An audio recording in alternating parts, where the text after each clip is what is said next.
தமிழர் அரசியல் பரப்பில் பாசிச புலிகளால் சுமார் 63க்கும் மேற்பட்ட அன்னளவாக தமிழ் இளைஞர்கள் கந்தன் கருணை என சொல்லப்படுகின்ற அவர்களுடைய சிறை கூடத்தில் புலிகளின் யாழ் மாவட்ட பொறுப்பாளராக இருந்த சதாசிவம் கிருஷ்ணகுமார் என அழைக்கப்படுகின்ற கிட்டு புலிகள் இயக்கத்தில் ஏனையவர்களுக்கு பெண் சகவாசங்கள் தடை செய்யப்பட்டிருந்த போதும் இவர் போன்ற முன்னணியில் இருந்த புலி தலைவர்கள் பெண்களுடன் தாக்குதல் ஒன்று நடத்தப்பட்டது. அந்த தாக்குதல் கூட உள் முரண்பாடு காரணமாக நிகழ்த்தப்பட்டதாக இவர்களுடைய சிறைச்சாலையாக பாவிக்கப்பட்ட கந்தன் கருணை என சொல்லப்படுகின்ற நல்லூருக்கு பின்பக்கம் இருந்த ஒரு வீட்டில் இவர்கள் இந்த மண்ணுக்காக தாங்கள் நம்பிய அரசியலுக்காக இவர்களும் போராடியவர்கள், இவர்களும் கருத்துக்களை தெரிவித்தவர்கள், அரசியல் கருத்துக்களை வழியில் தெரிவித்தவர்கள். பாசிச அமைப்பான புலிகளின் தலைவரான கொலைஞனான கிட்டுவுக்கு சென்று மாலையிடுவது அருவருப்பாகவும் அசிங்கமாகவும் எங்களுக்கு தெரியுது. பல ஊடகங்கள் அறிக்கையிட்டிருக்கின்றது ஆயுததாரிகள் என்றே தவிர புலிகள் என்ற வார்த்தை தவிர்க்கப்பட்டிருக்கின்றது திட்டமிட்டு. ஆகவே இவ்வாறு வரலாறு அப்படியே என்ன முழு பூசணிக்காய சோட்டில மறைக்கிற மாதிரி புத்திஜீவிகள் என்று சொல்லப்படுகின்ற எவன் ஒருவனுக்கும் துணிவிருக்கல்ல. புலிகளால் கொல்லப்பட்டு புதைக்கப்பட்டவர்களின் புதைகுழி என்று தோண்டப்படுகின்றது என்பதை சரியாக சமூகத்துக்கு சொல்றது.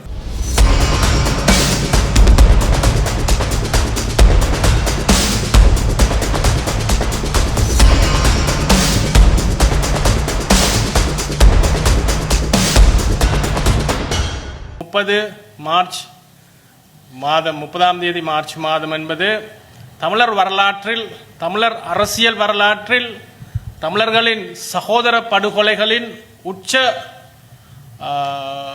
உச்சபட்ச கொலையான கந்தன் கருணை சிறைச்சாலை படுகொலை நிகழ்ந்த தினமாகும். பேரினவாதத்தின் சிறை படுகொலைகளுக்கு ஒரு வெளிக்கடை போல தமிழர் அரசியல் பரப்பில் பாசிச புலிகளால் சுமார் 63க்கும் மேற்பட்ட அன்னளவாக தமிழ் இளைஞர்கள் கந்தன் கருணை என சொல்லப்படுகின்ற அவர்களுடைய சிறை கூடத்தில் கைது செய்யப்பட்டு வைத்திருந்த போது 1987 ஆண்டு மார்ச் மாதம் 30 ஓரிரவில் சுட்டுக் கொல்லப்பட்டார்கள். இந்த வரலாறு, இந்த கொடிய வரலாறு, இந்த சிறை வெளிக்கடை சிறைக்கு ஒப்பான அல்லது அதைவிட கொடூர இந்த சிறை படுகொலை வரலாறு முழுமையாக பாசிச புலி ஆதரவு அரசியலால் இருட்டடிப்பு செய்யப்பட்டு கொண்டிருப்பதால் இது பற்றி நாம் பேச வேண்டியுள்ளது. 1987 ஆண்டு மார்ச் மாதம் 29 புலிகளின் யாழ் மாவட்ட பொறுப்பாளராக இருந்த சதாசிவம் கிருஷ்ணகுமார் என அழைக்கப்படுகின்ற கிட்டு என்பவர் என்கின்ற ஒரு கொலைஞன் புலிகள் இயக்கத்தில் ஏனையவர்களுக்கு பெண் சகவாசங்கள் தடை செய்யப்பட்டிருந்த போதும் இவர் போன்ற முன்னணியில் இருந்த புலி தலைவர்கள் பெண்களுடன் தொடர்புகளை ஏற்படுத்தி இருந்தார்கள்.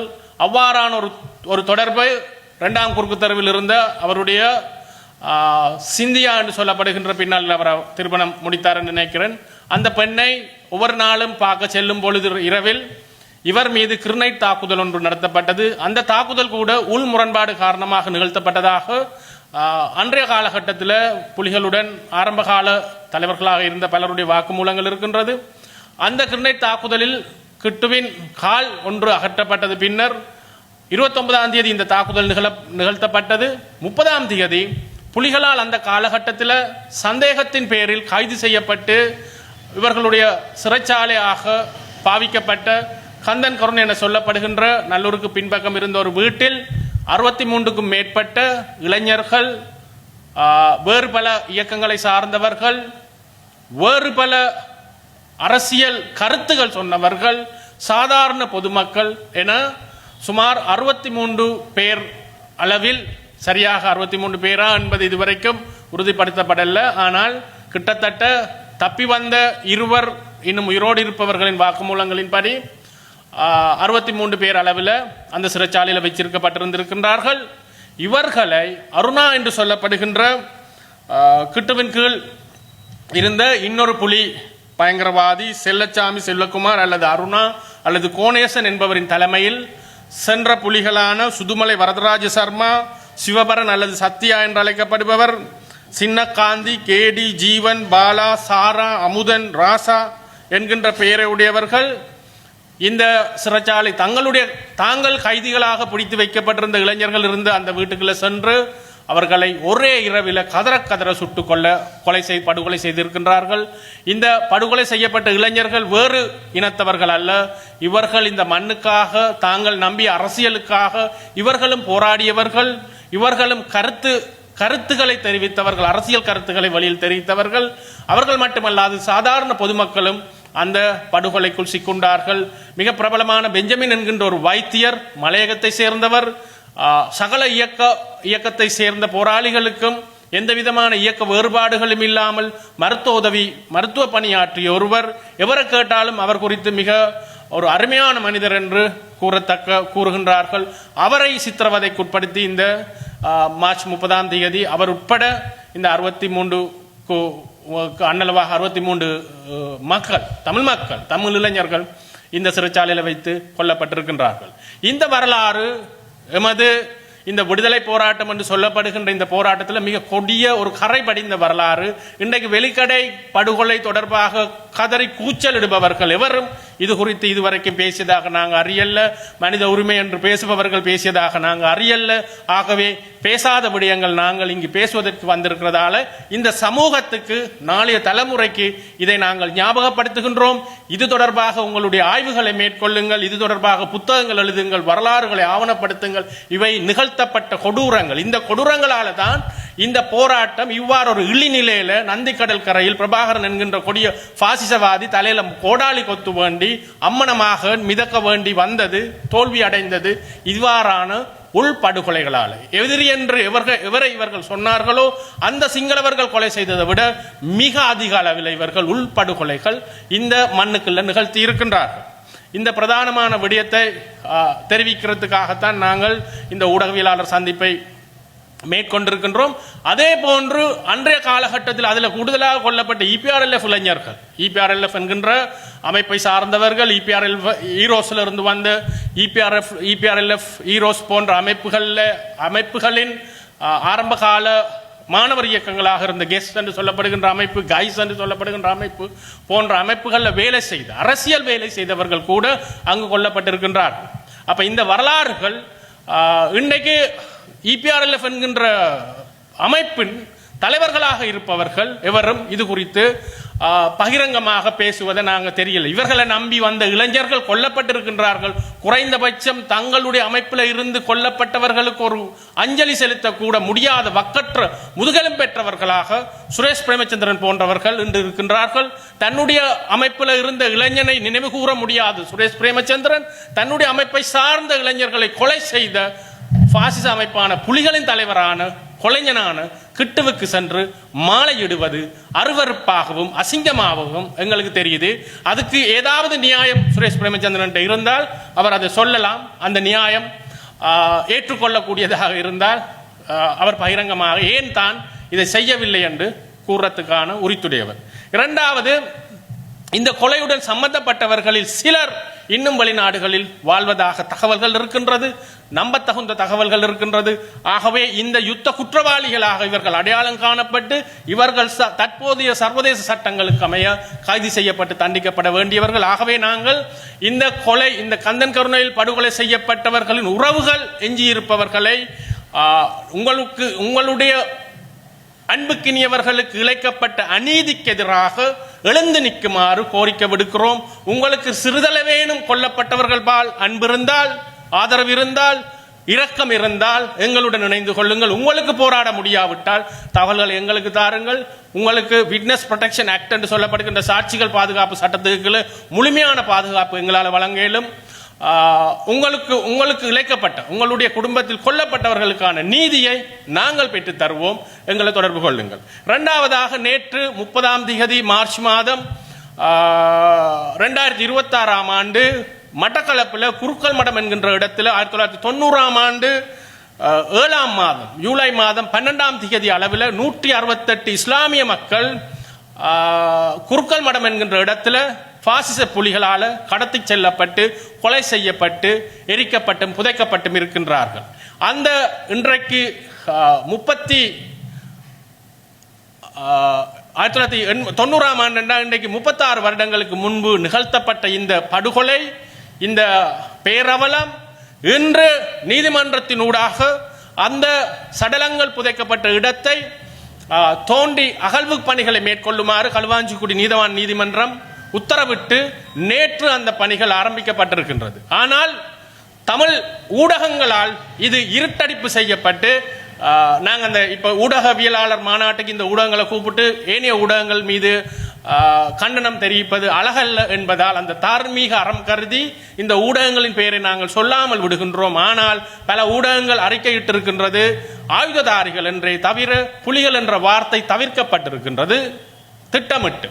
ஆகவே இவ்வாறு வரலாறு அப்படியே என்ன முழு பூசணிக்காய சோட்டில் மறைக்கிற மாதிரி அந்த கொல்லப்பட்டவர் முஸ்லீம் இஸ்லாமிய மக்களின் உறவுகள் வந்து பல்வேறு இடங்கள்ல வாக்குமூலங்கள் அளித்திருக்கின்றார்கள், நீதிமன்றத்துக்கு சென்றிருக்கின்றார்கள். புலிகள் தான் இந்த கொலையை, இந்த படுகொலையை, இந்த புதகுலியை, இந்த 168 பேரையும் கொண்டு போய் கொலை செய்து புதைத்தார்கள், எரித்தார்கள் என்று.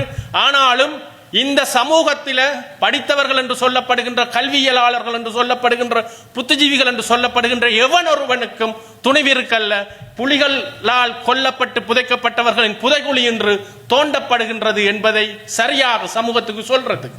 ஆனா செம்மணி தொடர்பாக பாரிய அளவில் ஒரு பத்திரிகையில 15 பக்கம் இருந்தா 15 பக்கமும் செம்மணியில புதைச்சான் என்று நீலி கண்ணீர் வடித்தவர்கள். ஆகவே மக்களுக்கு நாங்க சொல்ல விரும்புகிறோம், இன்றைக்கு இருக்கின்ற இந்த தமிழ் தேசியம் என்று சொல்லப்படுகின்ற வியாபாரத்துக்குள்ள விழுந்திருக்கின்ற இந்த உலகின் தொன்மையான பழைய தொழில் ஒன்று இருக்குது. அந்த தொழிலை செய்வதற்கு சமனான ஊடகங்களை கொஞ்சம் நீங்க கவனியுங்க. இவர்கள் உங்களுக்கு நடுநிலையான செய்திகள் வழங்காமல் இருப்பது இந்த சமூகத்தின் முன்னேற்றத்துக்கு பாரிய தடையாகவும் அவமானமாகவும் இருப்பதாக நாங்கள் கருதுகிறோம். ஆகவே இந்த நாட்டின் நீதித்துறையையும் சட்டத்துறையையும் நாம் பாராட்டுகின்றோம். இந்த நாட்டில் சட்டம் இப்பொழுது மெதுமெதுவாக வேணும், காலம் தாமதித்தாக வேணும். அநீதி இழைக்கப்பட்டவர்களுக்கு நீதி கிடைத்துக் கொண்டிருக்கின்றது. இரண்டாவது விடயம். மூன்றாவதாக பிரபாகரனின் வீட்டில் ஒரு நினைவாலயம் அமைப்பதற்காக அமைக்க போகிறோம் என கூச்சலிட்ட சிவாஜிலிங்கம் போன்றவர்கள் இன்னும் கைது செய்யப்படாமல் இருப்பதனால் இன்னும் இந்த மாதிரியான முட்டாள்தனமான கோரிக்கைகள் வெளிவர ஆரம்பிக்கும். ஆனால் நீதிமன்ற உத்தரவு ஒன்று அங்கு வழங்கப்பட்டிருக்கின்றது. பயங்கரவாத தடுப்பு பிரிவால பிரபாகரன் வீட்டில் வல்வடித்துறையில் ஒரு நினைவாலயம் அமைப்பதற்கான முயற்சி தொடர்பாக விசாரணைகளை ஆரம்பிக்குமாறு. ஆகவே பயங்கரவாத தடுப்பு பிரிவு அந்த விசாரணைகளை தற்பொழுது ஆரம்பித்திருக்கின்றது. அதே போல பல்கலைக்கழகத்தில் கருப்பு கொடி போட்டவர்களுக்கு எதிராகவும் இந்த விசாரணைகள் ஆரம்பிக்கப்பட்டிருக்கின்றது. ஆகவே இப்ப இந்த விசாரணைகள் இடம்பெறுவது குறித்து நாம் அரசுக்கு எங்களுடைய பாராட்டுகளை தெரிவித்துக் கொள்கின்றோம். அதே போன்று இந்த விசாரணைகள் ஊடாக இந்த மாதிரி பயங்கரவாதிகளின் நினைவாலயங்கள் எவ்வாறு அமைக்க முடியும், இவை தரமட்டமாக்கப்பட வேண்டியது. வேறு நாடுகளில் தரமட்டமாக்கப்பட்டிருக்குது. அவ்வாறு நினைவாலயம் அமைக்க வேண்டும் என்ற பிரபாண்ட வீட்டில் கந்தன் கருணையில் படுகொலை செய்யப்பட்ட 63 தமிழ் இளைஞர்களின் நினைவாலயத்தை அங்கு அமையுங்கள். துணுக்காயில் படுகொலை செய்யப்பட்டவர்கள் புலிகளால் 4000 பேருக்கு மேற்பட்டவர்கள், அவர்களுக்கு நினைவாலயம் அமையுங்கள். குருக்கள் மடத்தில் படுகொலை செய்யப்பட்டு புதைக்கப்பட்ட இஸ்லாமிய மக்களுக்கு நினைவாலயத்தை பிரபாகரன் வீட்டில் எழுப்புங்கள் என்று நாங்கள் கூறிக்கொள்கின்றோம். மற்றது முக்கியமானது, இந்த புலிகளால் பாதிக்கப்பட்ட மக்கள் எழுந்து வாருங்கள், இனியேனும் உங்களுடைய மௌனம் கலையுங்கள். நீங்க உங்கள்ட்ட வீட்டில் கொல்லப்பட்டவனுக்காக நீங்கள் எழுந்து நிற்காவிட்டால் உங்களுக்கு இப்போ தெரியுதுதானே, மிக தெளிவாக தெரியுதுதானே, இந்த சமூகம் ஊடகங்களால் இங்கிருக்கின்ற அந்த நான் சொன்ன உலகத்தில் இருக்கிற தொன்மையான தொழிலை செய்கின்றது போல செயல்படுகின்ற ஊடகங்கள், புத்திஜீவிகள் என்று சொல்லப்படுகின்றவர்கள், பல்கலைக்கழகத்தை சார்ந்தவர்கள் பலர் இந்த வரலாறுகளை இருட்டடிப்பு செய்து கொண்டிருப்பது கண்கூடாக தெரியுது. ஆகவே இந்த வரலாறுகள் வரலாறாக பதியப்பட வேண்டும். உங்களுடைய வீட்டில் கொல்லப்பட்டவர்களுக்காக இனியேனும் எழும்பி நில்லுங்கள், எங்களுடன் கைகோருங்கள். எங்களுக்கான நியாயங்கள் கிடைக்கக்கூடிய காலம் இது என்பதை நினைவுறுத்திக் கொள்கின்றோம். ஆங்கிலத்தில் சொல்றது never mistake law for justice.